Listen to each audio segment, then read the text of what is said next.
चलो रिवीजन कर लेते हैं, आज कल छूट गया था तो।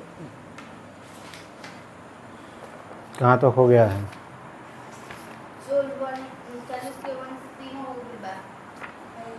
चालुक्य वंश, बेंगी, वतापी और कल्याणी, तीनों चालुक्य वंश कंप्लीट हो गया है।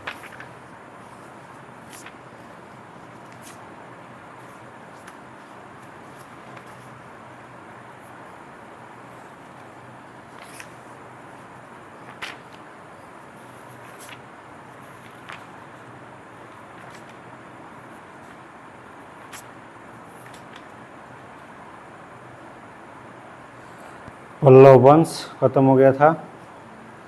वाकाटक राजवंश रिवीजन हो गया था।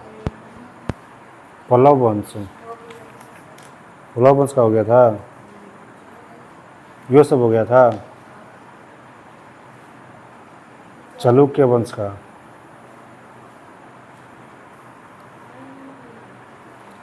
चालुक्य वंश बताया गया था, एक बार देख लीजिए चालुक्य वंश फिर से। कल्याणी के चालुक्य बताया जाएगा तो तैलव सेकेंड। कल्याणी के चालुक्य के संस्थापक कौन थे? तैलव द्वितीय। वहीं बोला जाएगा कि वतापी के कौन थे? वतापी के जय सिंह, वतापी के जय सिंह। और बेंगी के विष्णुवर्धन, बेंगी के विष्णुवर्धन। इनकी राजधानी भी क्या थी? बेंगी। बेंगी कहाँ पर? आंध्र प्रदेश। बेंगी कहाँ पर है? आंध्र प्रदेश में है। इस वंश के सबसे प्रतापी राजा कौन था? विजयादित्य तृतीय। विजयादित्य तृतीय क्या था? बेंगी के चालुक्य का सबसे प्रतापी मतलब शक्तिशाली राजा था। सेनापति की बात किया तो पंडरंग, सेनापति पंडरंग था। फिर इसके बाद पहले बात की जाती है वतापी के कल्याणी के बारे में और बात किया जाए तो इसकी राजधानी होती है मान्यखेत। और मान्यखेत से राजधानी को हटाकर कहाँ पर किया जाता है? कल्याणी। किसने किया था? सोमेश्वर प्रथम ने, सोमेश्वर प्रथम ने।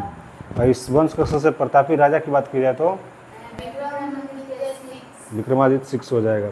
बिल्हण एवं विज्ञानेश्वर किसके राज दरबारी कवि थे? विक्रमादित्य 6 के क्या थे? राज दरबारी कवि। बिल्हण ने क्या लिखा था? विक्रमांक देव चरित्र, जिसमें विक्रमादित्य 6 के बारे में जिक्र था। मितक्षरा किसने लिखा था? विज्ञानेश्वर। मितक्षरा ये जो था याज्ञवल्क्य स्मृति पर, हिंदू धर्म के आधारित था, स्मृति पर। बात की जाए वतापी के चालुक्य वंश के तो इसमें से प्रतापी राजा कौन था? पुलकेशिन द्वितीय। कौन था? पुलकेशिन द्वितीय। पुलकेशिन द्वितीय की पिताजी की बात की जाए तो कौन था? कीर्तिवर्मन। और इसके पिता कौन थे? पुलकेशिन प्रथम। पुलकेशिन प्रथम। पुलकेशिन द्वितीय सबसे प्रतापी राजा होता है। सबसे ज़्यादा इसके बारे में इस चैप्टर में पढ़ेंगे हम लोग, वतापी के बारे में। वतापी के चालुक्य वंश में सबसे ज़्यादा हम लोग किसके बारे में पढ़ रहे हैं? पुलकेशिन द्वितीय के बारे में। तो फर्स्ट था हमारा पुलकेशिन द्वितीय के बारे में।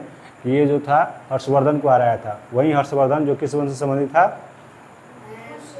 उससे भूति वंश से, जिसके प्रभाकर वर्धन के बेटा थे। प्रभाकर वर्धन के 3 बेटे, राजश्री, राजवर्धन और हर्षवर्धन। राजवर्धन बड़ा था, शासन संभाला था। फिर इसके मारे जाने के बाद कौन मारा था राजवर्धन को? देवभूति। देवभूति और शशांक ने मिलकर मारा था किसको? राजवर्धन को। अब जब राजवर्धन मारा जाता है तो शासन कौन संभालता है? हर्षवर्धन। और इनकी बहन की जो होती है राजश्री, उसकी शादी कहाँ कराई जाती है? कनौज के शासक ग्रह वर्मा से। और ग्रह वर्मा को ये दोनों मिलकर मार देते हैं, देवभूति और शशांक। उसकी बहन को बंदी बना लेते हैं। अब इसी का बदला लेने के लिए यहाँ पर राजवर्धन जो होता है देवभूति को मार देता है। पढ़े थे ना ये? राजवर्धन मार देता है और राजवर्धन को ये लोग मार देते हैं, और राजवर्धन को ये लोग मार देते हैं। शशांक जो था गौतम बुद्ध के जहाँ पर ज्ञान प्राप्ति हुई थी उस विवल को कटवा दिया था। शशांक कहाँ का शासक था? तो गौड़ का शासक था। कौन? शशांक। इसके बाद हम लोग बात करते हैं पुलकेशिन द्वितीय को हराया किसने था? तो नरसिंहवर्मन प्रथम। और कौन सा उपाय धारण किया था? वतापी कोंड का। वतापी का यह था ना चालुक्य के, तो वतापी कोंड का उपाय धारण कौन किया था? नरसिंहवर्मन प्रथम। नरसिंहवर्मन प्रथम। और एक महामल की उपाधि भी धारण किया था नरसिंहवर्मन प्रथम। नरसिंहवर्मन प्रथम किस वंश से संबंधित था? तो पहलव वंश से, ठीक ना। चलिए नेक्स्ट हमारा है राष्ट्रकूट वंश। नेक्स्ट क्या है? राष्ट्रकूट वंश।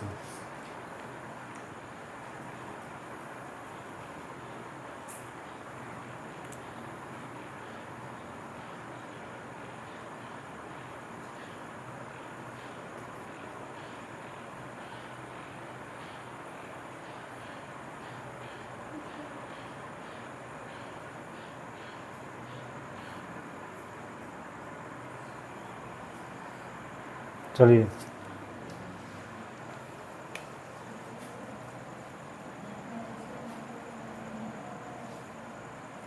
राष्ट्रकूट वंश, इसके संस्थापक की बात की जाएगी तो दंतीदुर्ग हो जाएगा।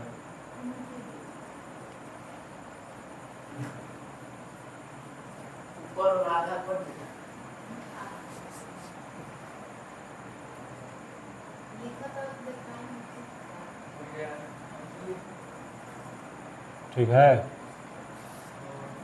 संस्थापक बोले तो दंतीदुर्ग। संस्थापक कौन हो जाएगा? दंतीदुर्ग। ठीक है, कब किया था? तो 752 याद रखिए। 752 5 2 7 2 5 7 याद रखिए।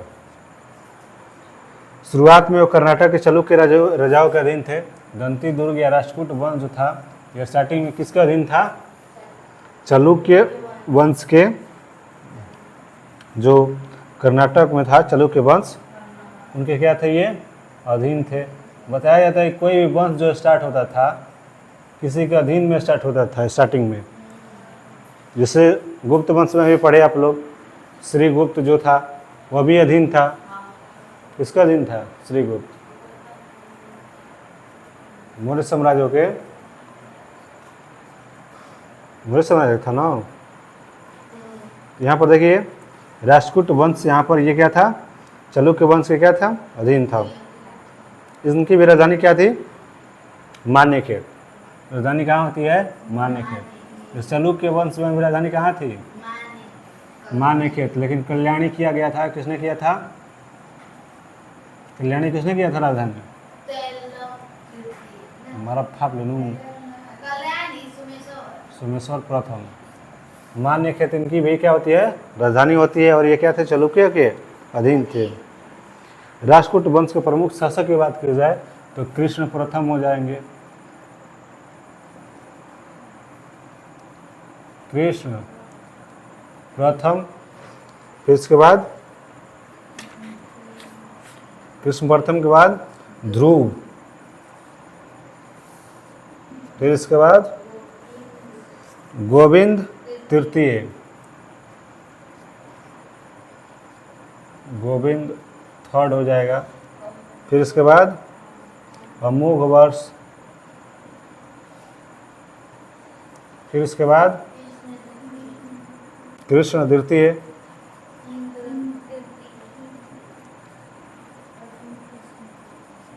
कृष्ण द्वितीय। फिर इसके बाद इंद्र तृतीय। इंद्र तृतीय। फिर इसके बाद कृष्ण तृतीय।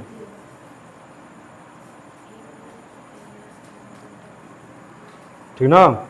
तो कृष्ण प्रथम, ध्रुव, गोविंद तृतीय, अमोघ वर्ष, कृष्ण द्वितीय, इंद्र तृतीय और कृष्ण तृतीय, ये क्या सब थे? सभी प्रमुख राजा थे। किस वंश के? राष्ट्रकूट वंश के।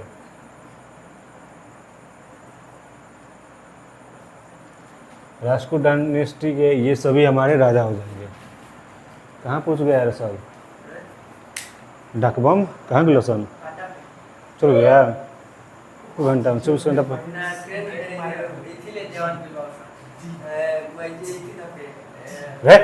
था पई कि था में भूंगा जी है। ये क्या है?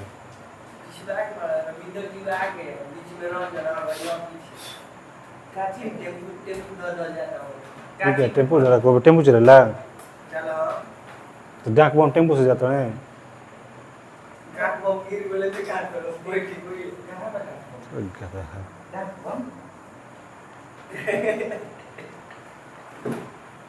शांत रहो, भाव बूंद थोड़ी दूर शांत रहो। तो राष्ट्रकूट के क्या थे प्रमुख, ये सभी राजा थे, प्रमुख राजा, ठीक ना, लाइन से नहीं दिया गया, जो जो जिसके बारे में पढ़ना है प्रमुख राजा यही सब थे।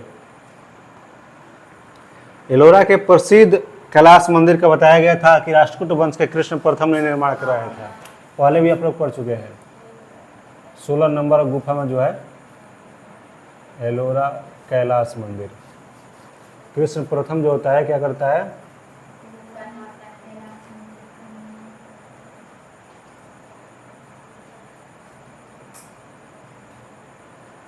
कैलाश मंदिर का निर्माण करवाता है। गुफा नंबर 16 में है। बताया गया कि एलोरा गुफा कितना है, 34 गो है, जिसमें सभी तीनों धर्मों के बारे में है। 1 से 12 तक किस धर्म के बारे में, इसके बाद हिंदू धर्म, इसके बाद बौद्ध धर्म, 30 से 34 तक बौद्ध धर्म। ये हो गया। कृष्ण प्रथम ने कैलाश मंदिर का निर्माण करवाया था। ध्रुव राष्ट्रकूट वंश का पहला शासक था जिसने कनौज पर अधिकार करने हेतु त्रिपक्षीय संघर्ष में भाग लिया था।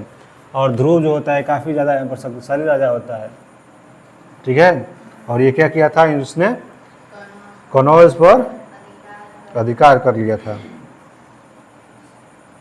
वही कनौज जिसमें ग्रह वर्मा थे और हर्षवर्धन की बहन की शादी किए थे। और कनौज पर किस वंश का, पुष्य भूति वंश का अधिकार था उस समय। अरे शशांक सब किया था अपने कब्जे में, जाकर हर्षवर्धन छुड़ा लिया, अपने कब्जे में किया। तो वहाँ पर अब कनौज में कौन वंश था, पुष्य भूति वंश। तो ये कौन से त्रिपक्षीय संघर्ष में भाग लेता है, कौन, ध्रुव। और प्रतिहार नरेश वत्सराज एवं पाल नरेश धर्मपाल को पराजित करता है। प्रतिहार वंश के जो वत्सराज थे एवं पाल वंश के धर्मपाल थे, उनको ये क्या करता है, पराजित करता है। ध्रुव को धारावर्ष भी कहा जाता है। इसी का नाम क्या है, धारावर्ष। आगे देखिए, इसमें गोविंद तृतीय ने त्रिपक्षीय संघर्ष में भाग लेकर चक्रयुद्ध एवं उसके संरक्षक धर्मपाल एवं प्रतिहार वंश के शासक नागभट्ट द्वितीय को पराजित किया था। गोविंद तृतीय जो होता है यो त्रिपक्षीय संघर्ष में भाग लेता है। त्रिपक्षीय संघर्ष है क्या, कल बताया जाएगा इसको, अभी हमने नहीं जाना। तो यहाँ पर त्रिपक्षीय संघर्ष मतलब समझ लिए कि प्रतिहार वंश, पाल वंश और ये राष्ट्रकूट वंश, तीनों जरा युद्ध हो रहा है। दो गो आपस में कौन कौन सा मिला हुआ है, तो प्रतिहार वंश और पाल, प्रतिहार और पाल आपस में मिला हुआ है, जबकि राष्ट्रकूट वंश के शासक जो है अकेले लड़ रहे हैं, इसीलिए शायद इसको बोल रहा है त्रिपक्षीय युद्ध, ठीक है। तो यहाँ पर त्रिपक्षीय संघर्ष में कौन लेता है भाग, गोविंद तृतीय भी, और उसके संरक्षक धर्मपाल एवं प्रतिहार वंश के संरक्षक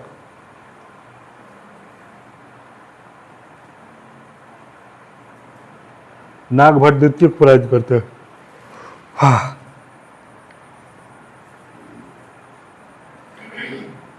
पल्लव, पांडव, केरल एवं गंग वंश के शासकों को गोविंद तृतीय ने नष्ट किया था।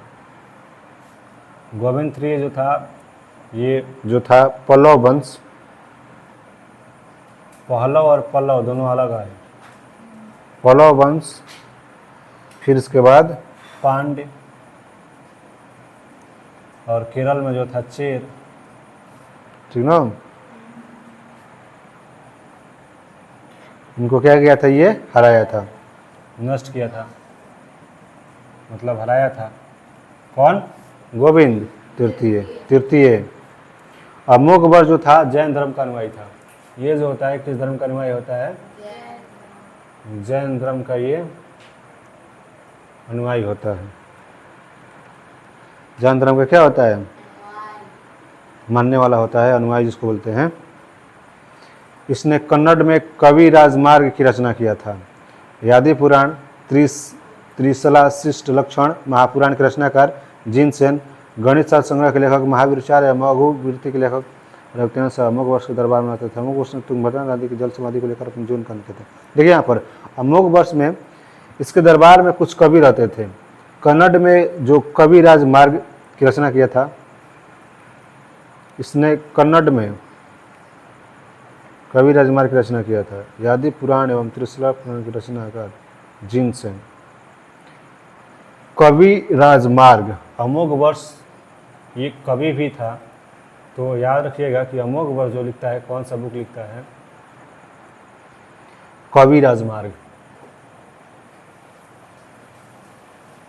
कवि राजमार्ग ये क्या लिखता है? बुक लिखते हैं। यादि पुराण एक और बुक हो जाएगी, तो यादि पुराण, और एक और है त्रिशला,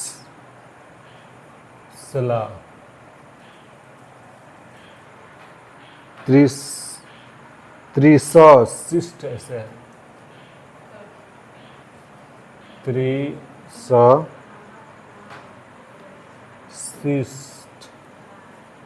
त्रिशिष्ट लक्षण, त्रिशिष्ट लक्षण। महापुराण की रचना जो है जिनसेन करते हैं। कौन? जिनसेन। ये अमोघ वर्षा के दरबार में रहते थे। ठीक है। इसके बाद गणित सार संग्रह के लेखक जो होते हैं, गणित सार,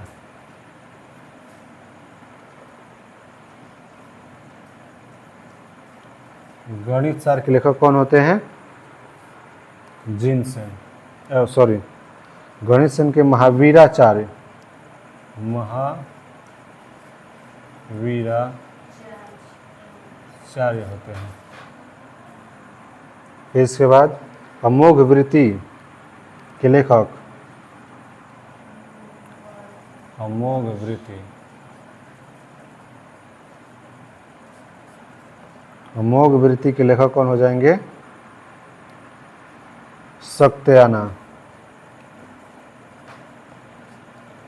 अमोघ वृत्ति के लेखक कौन हो जाएंगे? सत्यायना।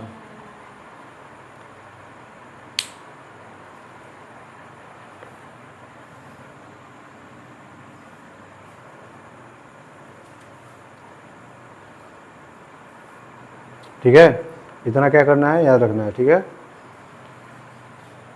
और अमोघ वर्ष जो होता है, तुंगभद्रा नदी में जल समाधि लेकर अपना जीवन का अंत करता है। ये किस नदी में?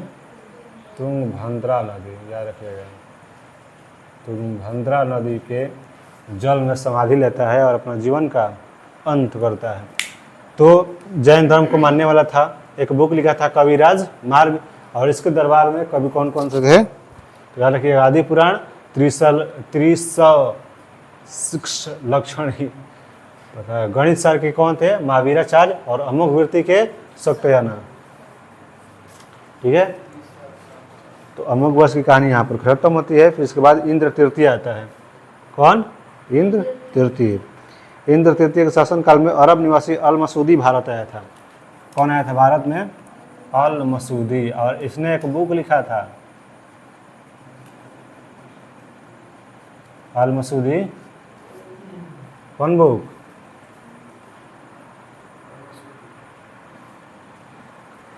अल मसूदी का होता है, भारत आता है। इसने तत्कालिक राष्ट्रकूट शासकों को भारत का सर्वश्रेष्ठ शासक कहा। इसने तत्कालिक राष्ट्रकूट शासकों का, अल मसूदी जो होता है, यहाँ पर एक बात कहता है, कृष्ण इंद्र तृतीय के शासनकाल में आया था, बोला था कि भारत का सबसे सर्वश्रेष्ठ शासक कौन है? सबसे सर्वश्रेष्ठ शासक किस वंश को बोलता है? राष्ट्रकूट वंश के। और तारा के घरे आ गई, तारा के मीठा पानी दे दिल, 2-4 गो रुपया दे दिल कि 100 रुपया जाते हो तो ले जा। ठीक बा, चिन्ह पर चिन्ह नहीं खे तो क्या कही? बहुत सुंदर आदमी बा, ऐसा आदमी से रोज भेंट हो, 10 गो बड़ाई करके जाई। तो अल मसूदी के शासन, अल मसूदी इंद्र तृतीय के शासनकाल में आया था। इंद्र तृतीय यहाँ पर इसको कुछ जान जो इसको सेवा होता है बहुत ज़्यादा कर देता है, और इसीलिए बोलता है कि भारत का सर्वश्रेष्ठ शासक कौन है? राष्ट्रकूट वंश, ठीक ना, पूरा वंश को, डायनेस्टी को बता देता है कि राष्ट्रकूट वंश के शासक जो होते हैं पूरा भारत के क्या है, सर्वश्रेष्ठ शासक, ठीक है। और अल मसूदी किसके शासनकाल में आया था, तो इंद्र तृतीय के शासनकाल में। चलिए आगे यहाँ पर देखते हैं, कृष्ण तृतीय एक है, कृष्ण द्वितीय बा, कृष्ण तृतीय भी बा, ठीक है। तो महान शासक की बात की जाए तो कृष्ण तृतीय हो जाता है। महान शासक कौन हो जाता है इसमें, प्रतापी कृष्ण तृतीय हो जाता है।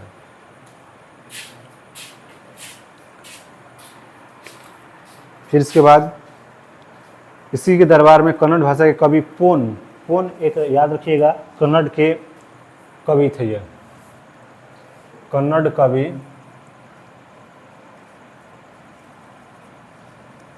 कौन थे, पोन। वहीं त्रिरत्न, कन्नड़ के त्रिरत्न बताया गया था, पंप पोन रन, पंप पोन रन।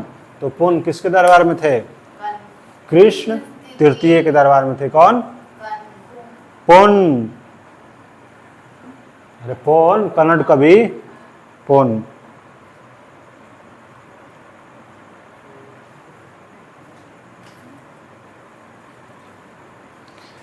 जिन्होंने शांति पुराण की रचना की थी, पोन ने क्या किया था, बुक लिखा था शांति पुराण।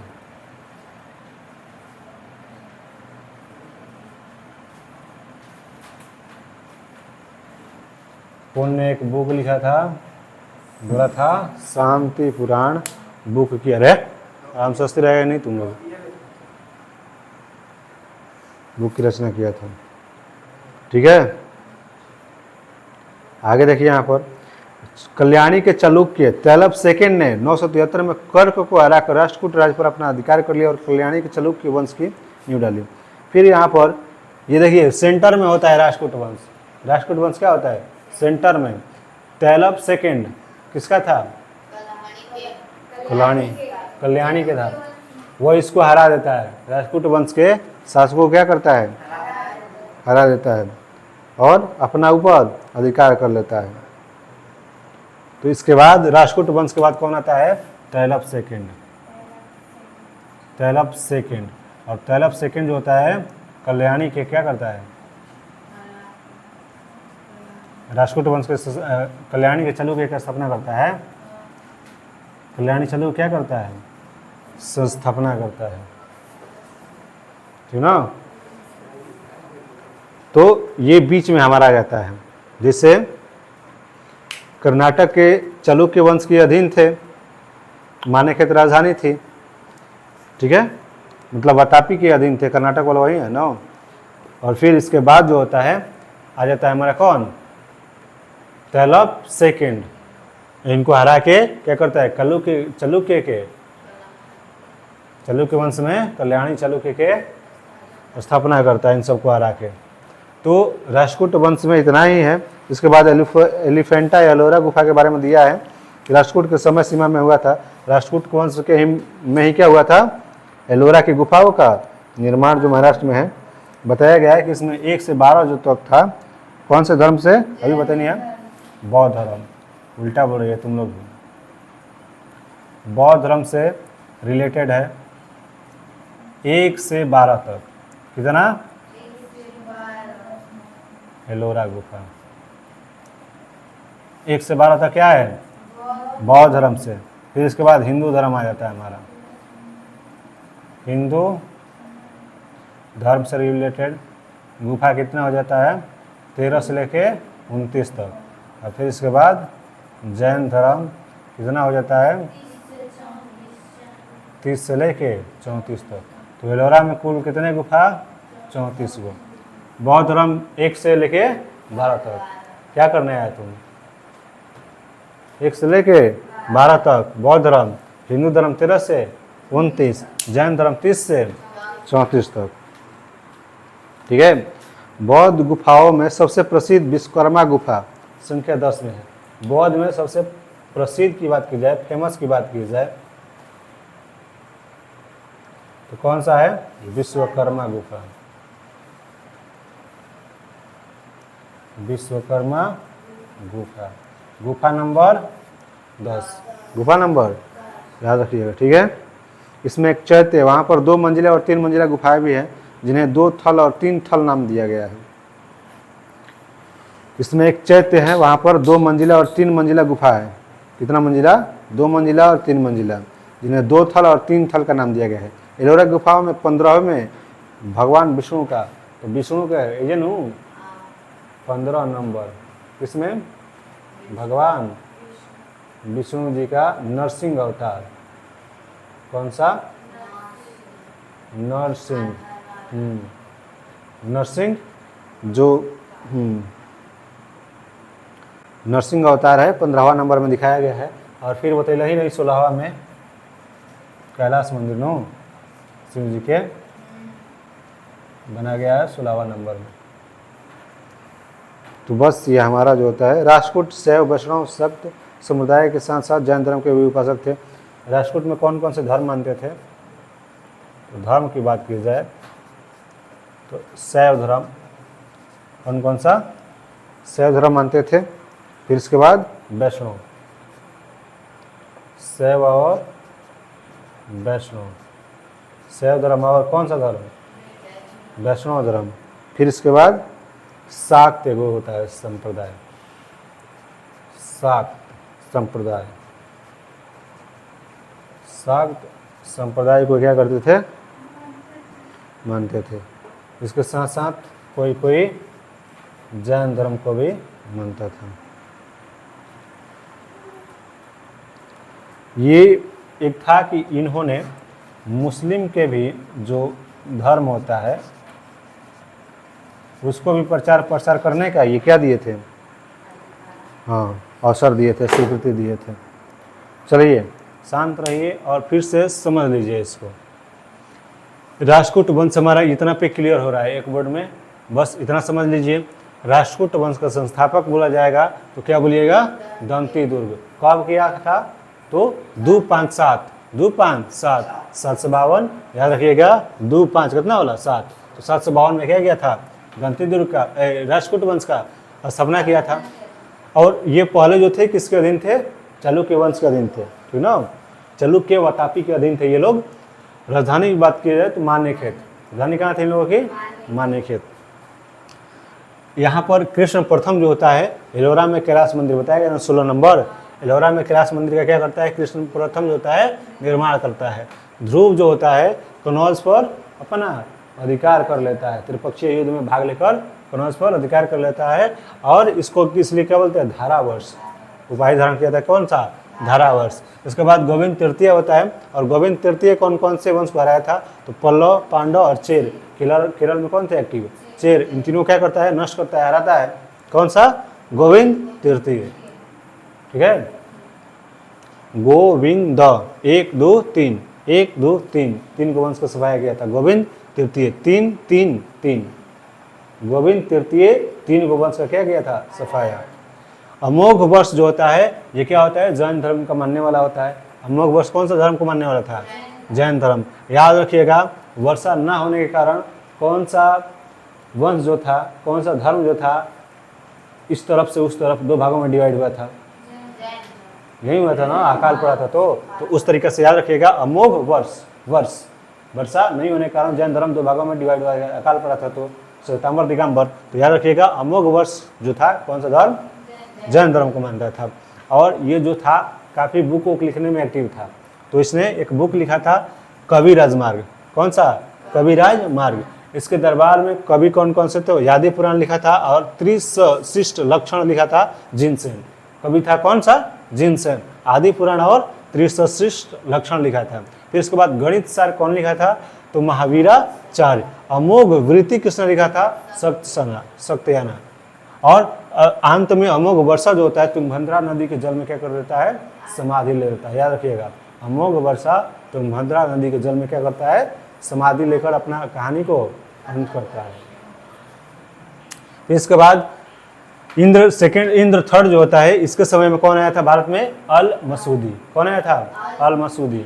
और अल मसूदी जो होता है बोलता है कि बबुआ भारत का सर्वश्रेष्ठ शासक जो था कौन सा वंश था? राष्ट्रकूट वंश था, ठीक ना। कौन सा वंश था? राष्ट्रकूट वंश। कौन बोलता है? अल मसूदी। किसके शासनकाल में आया था? इंद्र तृतीय। इंद्र तृतीय। फिर उसके बाद कृष्ण तृतीय जो होता है, ये क्या होता है? महान शासक होता है। कृष्ण तृतीय क्या होता है? सबसे महान शासक। और इसी के दरबार में कन्नड़ कवि पुन रहते थे। कन्नड़ के त्रिरत्न में पंप पुन रन, तो पुन इसके दरबार में रहते थे। किसके? कृष्ण तृतीय के दरबार में। और इसने एक बुक लिखा था, कौन सा? शांति पुराण। पुन ने क्या लिखा था? शांति पुराण। फिर तेलग थर्ड सेकंड जो होता है हमारा, इन सबको राष्ट्रकूट वंश को समाप्त करके क्या करता है? चालुक्य, कल्याणी के चालुक्य वंश का क्या करता है? स्थापना करता है। ये राष्ट्रकूट वंश जो था बीच में है, राष्ट्रकूट वंश बीच में, वातापी और चालुक्य के क्या है? बीच में है। ठीक है, चलिए एलोरा में कितनी टोटल गुफाएं है? 34। एलोरा में अधिकतर एलोरा की गुफाओं का निर्माण जो है किसके शासनकाल में? राष्ट्रकूट वंशों, राष्ट्रकूट वंश को शासनकाल में हुआ है। ठीक ना। एलोरा में टोटल कितने गुफा? 34, 34 गो गुफा। बौद्ध धर्म 1 से लेके 12। बौद्ध धर्म गुफा कितना से लेके? 1 से लेके 12 तक बौद्ध धर्म से रिलेटेड है। इसमें सबसे फेमस कौन सा है? तो 10वां नंबर गुफा। कौन सा फेमस है? 10वां नंबर। किससे रिलेटेड है? विश्वकर्मा जी से। किससे रिलेटेड है? विश्वकर्मा से। विश्वकर्मा गुफा। ठीक है, और इसमें 2 तल 3 तल बताया गया है, कैसे रचना है, नाम दिया गया है। हिंदू धर्म में 13 से लेके 29 तक। 15वां जो नंबर का गुफा है बताया गया है कि भगवान विष्णु का नरसिंह अवतार दिखाया गया है। और 16वां गुफा जो है कैलाश मंदिर, भगवान शिव से संबंधित। जैन धर्म 30 से लेके 34 तक। फिर इसके बाद धर्म की बात की जाए तो कौन कौन से राष्ट्रकूट में धर्म मानते थे? तो शैव हो गया, वैष्णव हो गया, शाक्त संप्रदाय हो गया, और कुछ जो थे जैन धर्म को भी मानते थे। तो ये था हमारा राष्ट्रकूट वंश की समाप्ति। आ रहा है कुछ समझ में?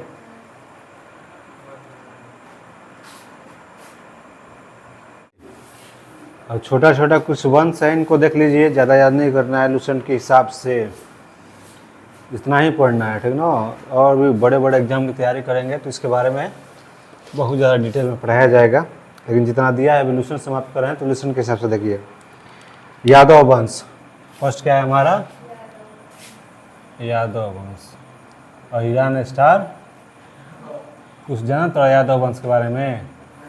कहीं टुनटुन यादव के बारे में जाना था? यादव वंश के बारे में ना जाना चाहिए, कुछ हिस्ट्री पढ़ो, हिस्ट्री। तो यादव वंश की स्थापना की बात की जाए, चुप अब शांत रहो। स्थापना की बात की जाए तो भीलम 5 कौन किया था? भीलम पंचम। भीलम 5 ने किया था यादव वंश की स्थापना। ठीक ना। राजधानी की बात की जाए देवगिरी थी। राजधानी लोग कहाँ थी? देवगिरी।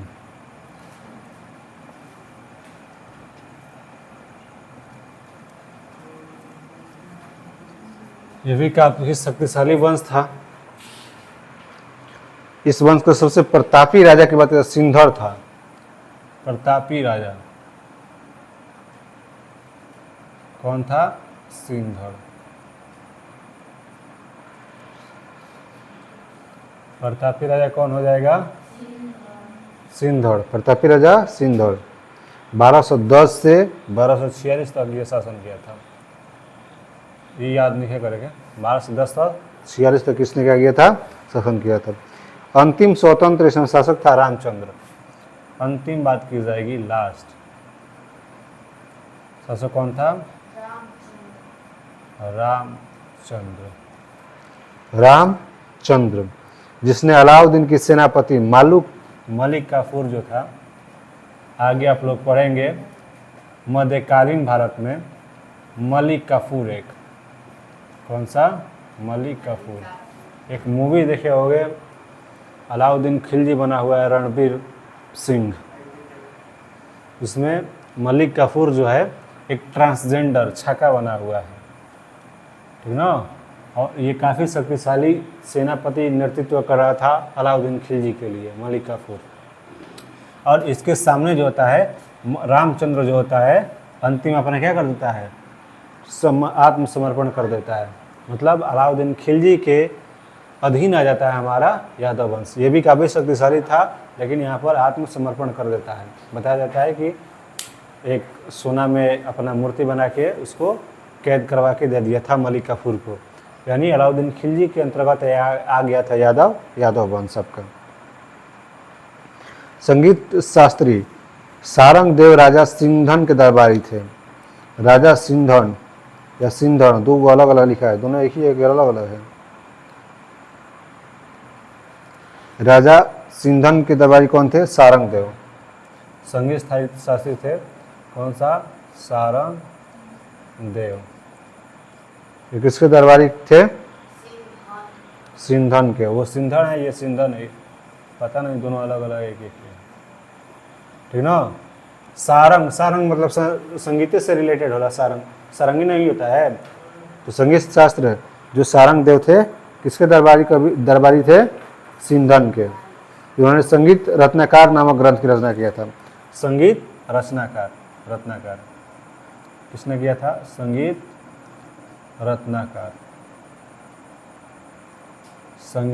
रत्नाकर की क्या किया था इन्होंने? ग्रंथ की रचना किया था।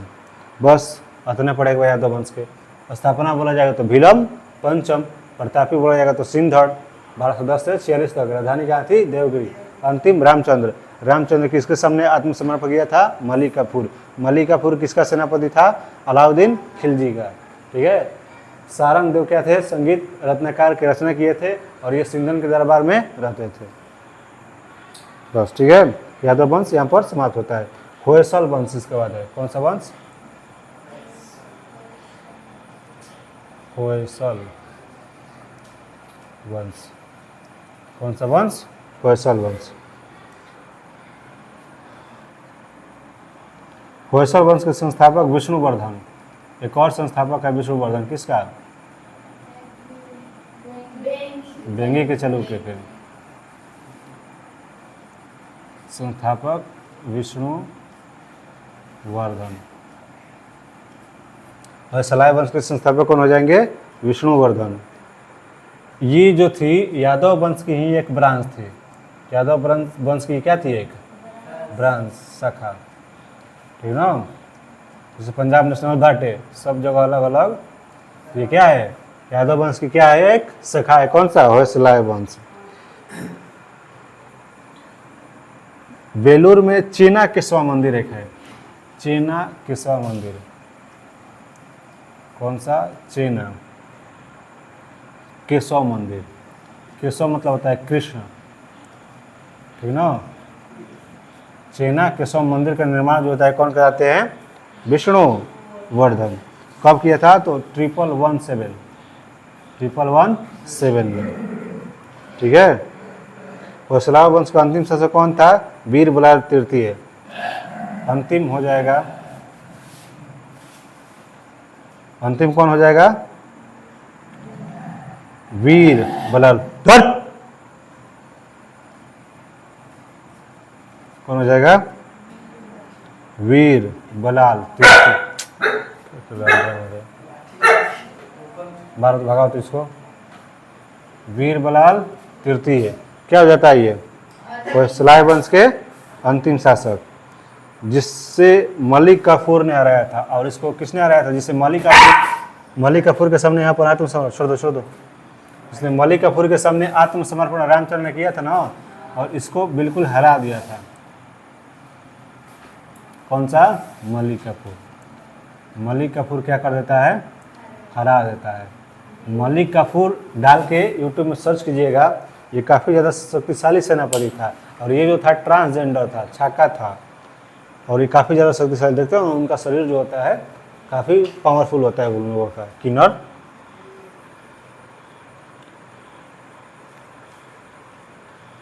जिसे मलिक काफूर ने हराया था। होयसला वंश की राजधानी द्वार समुद्र थी। इनकी राजधानी की बात की जाए तो द्वार समुद्र हो जाएंगी। द्वार समुद्र इन लोगों क्या हो जाएगी? राजधानी।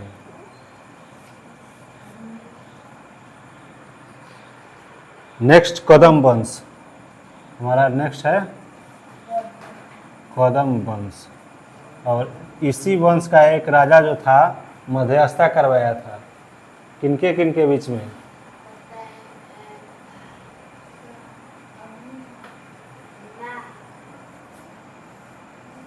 चलिए कदम वंश में देखिए संस्थापक था मयूर शर्मन। संस्थापक कौन हो जाएगा? मयूर शर्मन। मयूर शर्मन क्या हो जाएगा? संस्थापक हो जाएगा। राजधानी क्या थी? वनवासी। राजधानी हो जाती है वनवासी। राजधानी क्या होती है? वनवासी। नेक्स्ट गंग वंश। नेक्स्ट गंग वंश। और गंग वंश के संस्थापक कौन हो जाएंगे? ब्रजस्थ प्रथम। संस्थापक कौन होंगे? बर्जहस्त प्रथम। बर्जहस्त पंचम, सॉरी बर्जहस्त 5। अब लेखक के अनुसार गंग प्रथम शासक कोंकणी वर्मा था। या कुछ अभिलेख जो होते हैं इस वंश के प्रथम शासक की बात की जाए तो कुछ अभिलेख प्रथम शासक किसको बनाते हैं? कोंकणी वर्मा को। कोंकणी वर्मा को बोलते हैं कि ये क्या थे? प्रथम शासक थे। ठीक है। गंगों की प्रारंभिक राजधानी कौन थी? कुलाल। प्रथम राजधानी यहाँ पर फर्स्ट क्या थी? कुबलाल। कहाँ थी इनकी राजधानी? कुबलाल थी। बाद में तलकाड़ हो गई। बाद में क्या हो गई? तलकाड़ हो गई। दत्तक सूत्र पर टीका लिखने वाले गंग वंश का शासक माधव प्रथम था। दत्तक सूत्र। दत्तक सूत्र पर टीका लिखने वाला कौन था गंग वंश का शासक? माधव प्रथम। माधव प्रथम। दत्तक सूत्र पर क्या लिखा था? टीका लिखा था। और लास्ट में हमारा काकतीय वंश आता है। काकतीय वंश को आगे देख लीजिएगा, ठीक ना।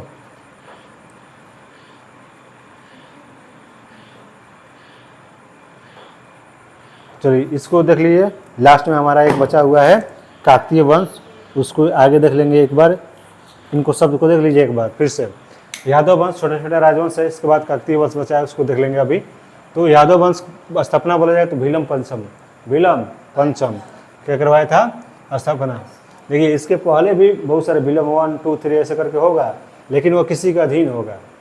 स्थापना की बात की जाए तो भीलम 5 कौन करता है स्थापना? यादव वंश की। राजधानी की बात की जाए देवगिरी। राजधानी कहाँ होती है? देवगिरी। प्रतापी राजा की बात की जाए तो सिंधड़। प्रतापी राजा कौन होता है? सिंधड़। 1210 तक 46 तक क्या करता है? शासन करता है। 1210 से 46 तक शासन करता है। अंतिम बोला जाएगा तो रामचंद्र। अंतिम कौन हो जाएगा? और रामचंद्र जी ने आत्मसमर्पण कर दिया था किसके सामने? मलिक काफूर के सामने। मलिक काफूर के सामने। और मलिक काफूर जो था, आप लोग पढ़िएगा तो अलाउद्दीन खिलजी, खिलजी वंश पढ़िएगा तो अलाउद्दीन खिलजी के ये क्या थे? अधीन सेनापति था। संगीत रत्नकार सारंग देव रचना किए थे ग्रंथ की, और ये किसके दरबार में थे? सिंधन के। फिर इसके बाद इन्हीं की शाखा होती है एक होयसला वंश। कौन सी? होयसल वंश। होयसल वंश की राजधानी जो होती है द्वार समुद्र। होयसल वंश की राजधानी द्वार समुद्र। होयसल वंश की राजधानी द्वार समुद्र। पूरा है। होयसल वंश की राजधानी कहाँ थी? द्वार समुद्र। संस्थापक कौन होता है? विष्णुवर्धन। होयसला वंश के संस्थापक। और चालुक्य के वेंगी के देखिएगा आप लोग तो उसके भी संस्थापक कौन थे? चेना केशव मंदिर का निर्माण जो होता है 117 1117 में किसने करवाया था? विष्णुवर्धन ने। अंतिम शासक बोला जाएगा तो कौन हो जाएगा? वीर बलाल तृतीय। वीर बलाल थर्ड जो होता है अंतिम शासक होता है किसका? होयसला वंश का। और मलिक काफूर द्वारा ये क्या हो जाता है? पराजित हो जाता है, हार जाता है। वहाँ पर आत्मसमर्पण ने कर दिया था रामचंद्र, ये क्या कर देता है? मलिक काफूर इसको हरा देता है वीर बलाल तृतीय को। कुल इनका वीर बलाल लिखा देता है। फिर इसके बाद कदम वंश। इसके बाद कदम वंश। संस्थापक मयूर शर्मन, याद रखिएगा। कदम के संस्थापक याद रखिएगा, कदम के नीचे मोर नचा था। शर्मा की नक्षत्र। तो याद रखिएगा, कदम के संस्थापक मयूर शर्मन, मयूर शर्मन। राजधानी वनवासी, राजधानी क्या हो जाती है? वनवासी। फिर इसके बाद आता है हमारा गंग वंश। इसकी प्रथम राजधानी होती है कुबलाल, प्रथम राजधानी कुबलाल, और इसके बाद राजधानी होती है तलकाड, इसके बाद राजधानी तलकाड।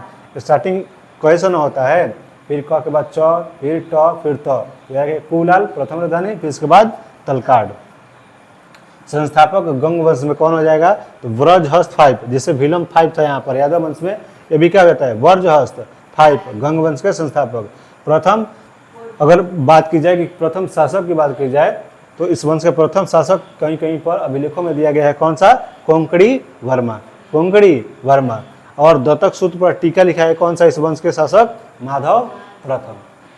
ठीक है, तो एक बार फिर से अच्छी तरीके से रिवीजन कर लीजिएगा, रिपीट करके फिर से एक बार देख लीजिएगा। अब एक और बचा है छोटा सा राजवंश काकतीय, तो काकतीय को अच्छी तरीके से देख लीजिएगा।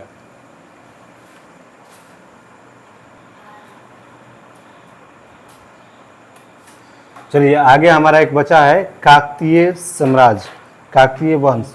ये काफी ज्यादा इंपॉर्टेंट है, इसको थोड़ा सा अच्छी तरीके से देखिएगा। काकतीय, देखिए इस वंश को अगर अच्छी तरीके से समझना है तो एक मूवी है साउथ में, देखिएगा, रुद्रमा देवी। ठीक है, अल्लू अर्जुन है उसमें, रुद्रमा देवी एक मूवी है, उसमें इस वंश को थोड़ा सा काकतीय साम्राज्य को अच्छी तरीके से दिखाया गया है। संस्थापक की बात की जाए,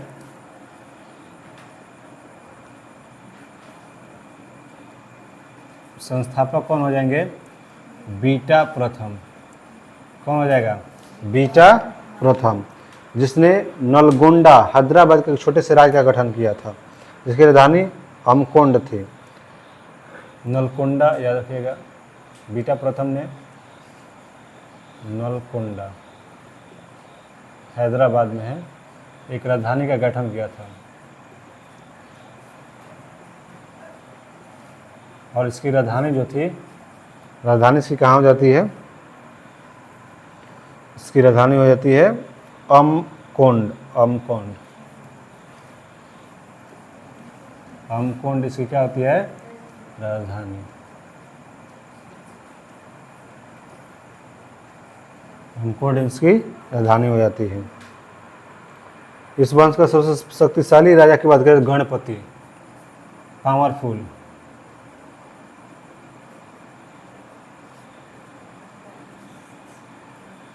शक्तिशाली कौन हो जाएगा? गणपति। कौन सा राजा? गणपति। एक इसकी बेटी होती है रुद्रमा देवी। कौन सी होती है? रुद्रमा देवी। ठीक है, और ये जो होती है कन्वर्ट हो जाती है किसमें? रुद्रदेव। रुद्रमा देवी जो होती है किसमें कन्वर्ट हो जाती है? रुद्रदेव में। जैसे देखिए यहाँ पर शक्तिशाली कौन होता है? राजा गणपति, लेकिन इसकी कोई बेटा नहीं होता है गणपति का, गणपति का कोई बेटा नहीं होता है। तो पहले था कि कोई लड़की शासन नहीं संभाल सकती है, तो दूसरे को शासन संभालना पड़ेगा, लेकिन इसकी एक बेटी होती है, कौन सा? रुद्रमा देवी। लेकिन रुद्रमा देवी को बहुत सारा बवाल होता है, अभी बहुत सारी लड़कियों पर पाबंदी लगाया गया है, कैसे नहीं जाने देना है, वैसे वहाँ नहीं जाने देना है, बहुत सारी पाबंदियाँ होती है ना, ये नहीं करना है, वह नहीं करना है। उस समय तो बहुत सारी, अभी इतिहास के बारे में बात कीजिए, अभी जब इतना सारा है, इतना आधुनिक हो जाने के बाद भी इतना सारा है, तो पहले सोचिएगा कि पहले कितना था।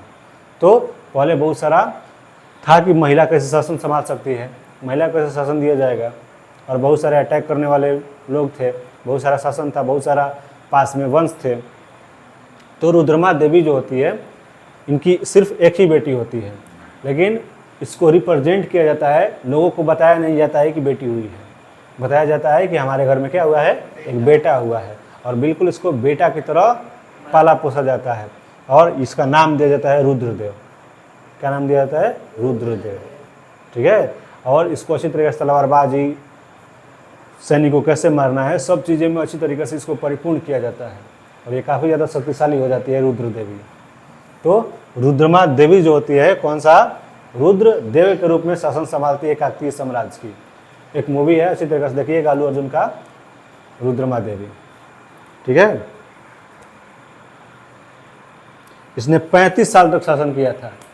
ये जो महिला थी रुद्रमा देवी, कितना, देखो एक लड़की जो होती है इतना साल शासन संभाल सकती है, बहुत ही गर्व की बात है। रुद्रमा देवी जो होती है 35 साल शासन संभालती है, इतने सारे अटैकर के होने के बाद भी। वरांगल, ये जो होता है गणपति अपना राजधानी वरांगल अमकोंड था, तो वहाँ से क्या कर देता है वरांगल, कहाँ कर देता है वरांगल। इस राजवंश का अंतिम शासक कौन होता है, तो याद रखिएगा अंतिम शासक कौन होता है, रुद्र प्रताप रुद्र।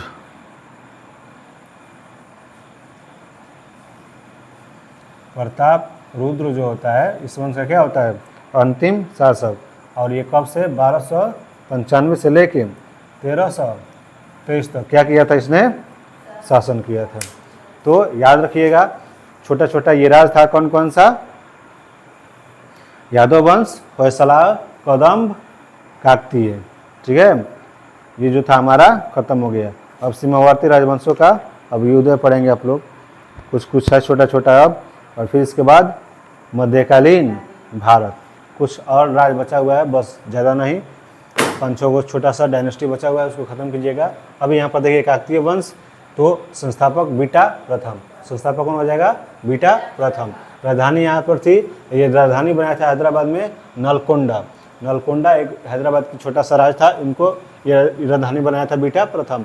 इसकी राजधानी क्या थी, बीटा प्रथम राज बनाया था नलकोंडा, और इसकी राजधानी थी अमकोंड।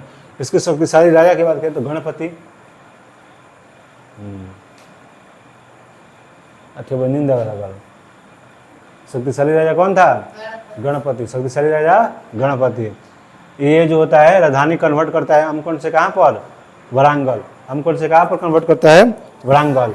गणपति की बेटी कौन होती है रुद्रमा देवी, लेकिन रुद्रमा देवी क्या करती है, इसको कन्वर्ट कराया जाता है एक लड़के में, हमेशा एक लड़के के गेटअप में रहती हैं, लड़के जैसा इसका शिक्षा दिया जाता है, लड़के जैसा इसको तैयार किया जाता है लड़ने के लिए सेना में, और इसको नाम दिया जाता है रुद्रदेव। और रुद्रदेव जो होती है ये रुद्रमा देवी बनती है कौन सा रुद्रदेव, और 35 सालों तक जमकर शासन करती है, काफ़ी ज़्यादा पावरफुल हो गई थी ये। और अंतिम की बात की जाए तो प्रताप रुद्र 1295 से 1323 तक ये होता है हमारा काकतीय वंश समाप्त प्रताप रुद्र के साथ। यादव वंश के संस्थापक भीलम पंचम, दिमाग इधर रखो, दिमाग इधर रखा लोग, बोल दिया जाता है एक बार बोर्ड पे पढ़ा दिया गया, मतलब दिमाग में चला जाना चाहिए। भीलम 5 क्या थे, यादव वंश के संस्थापक। एक और 5 था, कौन सा 5,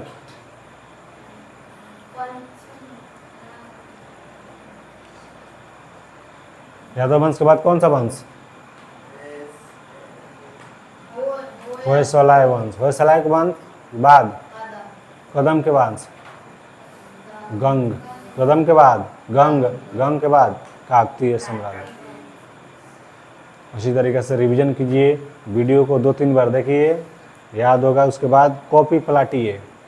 और नींद लग रहा है आज का ना, तो जाइए और पेज पलटिए, उसी तरीके से पढ़िए। 7 बजे नींद लगे लगा था, 8:30 बज गया।